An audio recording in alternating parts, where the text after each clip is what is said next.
Welcome to Mastering Organic Chemistry with Ankita in just 90 days.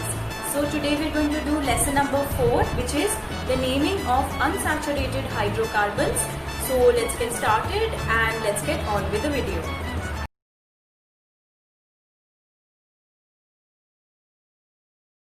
So there are a few rules that we need to keep in mind while trying to name unsaturated hydrocarbons, guys.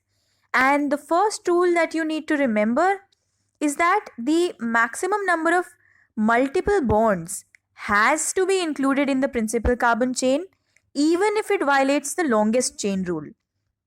So maybe we might have a compound that has the longest chain as the 5 carbon principal, as a 5 carbon chain, and it also has another 3 carbon chain at some branching point, which is giving it the maximum number of multiple bonds, that is, take it to be 2 multiple bonds, 2 double bonds or 2 triple bonds, or 1 double and 1 triple bond at the 3 carbon chain branching, whereas the 5 carbon chain has no double bonds, for example. So what is going to be our principal carbon chain? The 5 carbon chain or the 3 carbon chain? It's always going to be that carbon chain which consists of the maximum number of double and triple bonds, irrespective of it being the longest carbon chain or not. Therefore, the 3 carbon branching chain will be the one which will be our principal carbon chain, and not the 5 carbon chain which has no double or triple bonds in it. Therefore, the maximum number of multiple bonds has to be included in the principal carbon chain, even if it violates the longest chain rule. Here, when we say multiple bond, we mean it can be a double bond also, and it can be a triple bond also. So multiple bond can be a double or a triple bond. So the numbering of the chain is done according to the lowest set of locant rule, which means that you give the lowest number to that carbon which has highest priority. So that is the lowest set of locant rule. Now the third rule is that in identical conditions, under identical conditions, a double bond will always have greater priority than a triple bond. By giving greater priority to the double bond, we mean that in a compound which has both double bond and triple bond, and the conditions are identical, like the double bond and the triple bond have the same locants. What I mean by this is that if the double bond has number 1 locant from the left, the triple bond should have number 1 locant from the right. Then, under such identical conditions, the priority is given to double bond over triple bond, and we'll treat the double bond as our functional group and the triple bond as our substituent. We'll come to an example of this particular rule in the later slides. First, let's look at the fourth rule, which is that generally a multiple bond always has greater priority than a substituent. So a double bond or triple bond will always have greater priority than any substituent. Therefore, any alkene or alkyne will be having greater priority than any chloro, fluoro, bromo group, etc. Now the fifth rule is that if there is more than one multiple bond that are identical, then we can use di, tri, etc. in the primary suffix. What we mean by saying that more than one multiple bonds that are identical, what we mean by this is that in one compound we can have more than one double bond or more than one triple bond. So then we use di, tri, tetra, these in the primary suffix.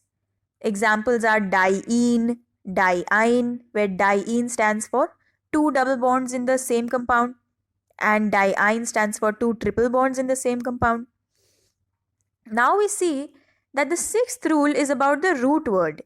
The root word is not the same as the word root, and root word is a, always a, and it is used in case of dienes, trienes, etc. The way it is used is such that the root word a lies between the word root and the primary suffix. So the a lies between the word root and the primary suffix, as this compound would be pronounced as butadiene.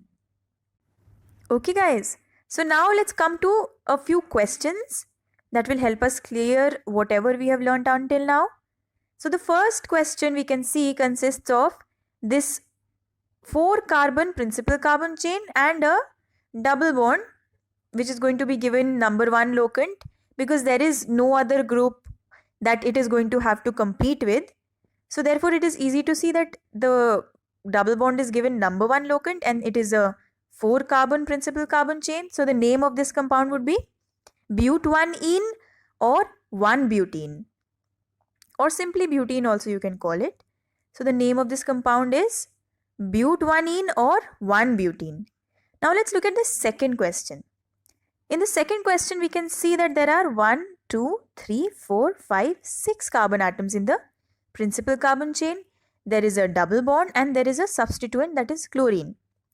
So now we know that whenever there is a multiple bond and there is a substituent, the multiple bond is always given greater priority over the substituent.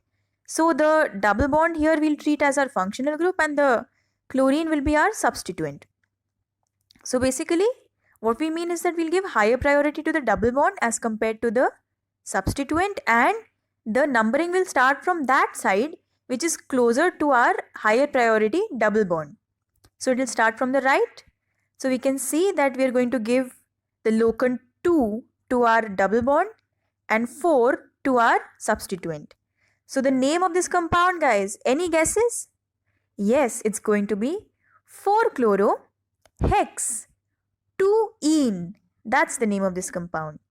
4-chloro-hex-2-ene. Now this question, the third question, also consists of a principal carbon chain having 6 carbon atoms and a double bond and a chloro group attached as a substituent. So again we'll give higher priority to the double bond as compared to the chloro group. So we'll start our numbering from the right hand side. So the name of this compound will be simply 6-chlorohexene. That's exactly the name of this compound, 6-chlorohexene. It's the same as 6-chlorohex-1-ene, but there's no need for specifying 1 in the locant. You can just write 6-chlorohexene. But both are correct ways of naming. So now let's come to the fourth question. We can see that there is a 5 carbon principal carbon chain and there is a triple bond and there is a chloro group attached. So now we'll start our numbering, of course, from the side of the multiple bond, that is the triple bond in this case, because the triple bond will be given greater priority as compared to our substituent, as we have learnt in our previous slides containing the rules for naming. Now what we'll do is that we'll start our numbering from the right hand side because this has greater priority than this. So the triple bond will be given number 1 locant and the chloro group will be given number 3 locant. So basically the name of this compound will become 3-chloro-pent-1-ine or simply 3-chloropentine. That is what this compound's name is, 3-chloropentine or 3-chloropent-1-ine. Now let's come to the next compound that we're going to be naming today. It consists of 4 carbon atoms in the principal carbon chain. So it has a word root but. Then it has 2 identical multiple bonds. What I mean by this is that it has 2 double bonds. And we have done this rule before, guys, that if there are 2 identical multiple bonds, what do we use in our primary suffix? We use di. And if there are 3 identical multiple bonds, we'll use tri, like that. So the name of this compound will simply be 1,2-butadiene. That's exactly the name of this compound, guys. Now you have to keep this in mind that when double bond and triple bond both are present in the molecule, then we will give the triple bond greater priority. That is, we will take the molecule as a derivative of the alkyne and not alkene. What this means is that we'll treat the alkyne as our functional group and alkene as our substituent. Example for this would be this compound, which is consisting of 7 carbon atoms and a double bond and a triple bond.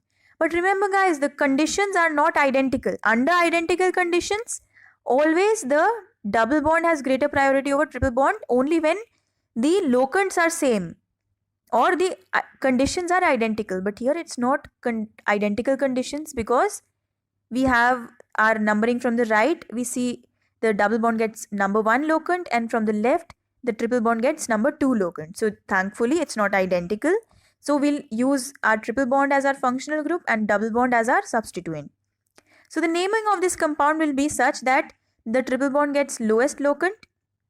So it will be hept, because it's a 7 carbon atom principal chain. Hept 6-ene 2-ine. That's our name for this compound. Now guys, remember that in this hept 6-ene 2-ine, we are dropping the E at the end of ene, that is the end of the primary suffix. The E is dropped. Why? Because there is a vowel that comes after this E in the name of the compound. So whenever there is any vowel, A, E, I, O, U, anything, after the primary suffix, the last E is dropped out of the name of the compound. So this is simply hept 6-ene without the E, 2-ine. Then the second thing we have to see is when the conditions are identical, then what happens? What we mean by identical conditions is that from the right, if we start our naming, the double bond gets number 1 locant. From the left, if we start naming, then the triple bond gets our number 1 locant. So these are identical conditions for both double and triple bonds. Therefore, it is having, we can see this compound is having how many number of carbon atoms, guys? It has 6 carbon atoms in the principal carbon chain, and it has a triple bond and a double bond, and the conditions are identical. That's what we have to keep in mind. Identical conditions lead to double bond having greater priority over our triple bond. Therefore, this is given our number 1 locant, and our numbering starts from the right hand side, and what we get is hex 5-ine 1-ene. That's the name of this compound. And again we can see that the E after the Y and E in the primary suffix is dropped. The E is dropped because there is another E at the end. Therefore, in this case, we see that the conditions are identical for both the double and triple bond. So, the double bond gets higher priority over triple bond. And if the conditions are not identical, as in this case above, we see that the triple bond gets higher priority over double bond. So, the general rule says that give greater priority to triple bond over double bond, and in case of identical locants or identical conditions, the double bond gets greater priority over triple bond. And this is our functional group, and this is our substituent. So guys, I hope that with the help of this video and with the help of the examples and questions discussed in this very lesson, you will be able to name all unsaturated hydrocarbons with perfect accuracy. So we'll be meeting in the next lecture. Until then, keep practicing. Happy learning. Bye-bye.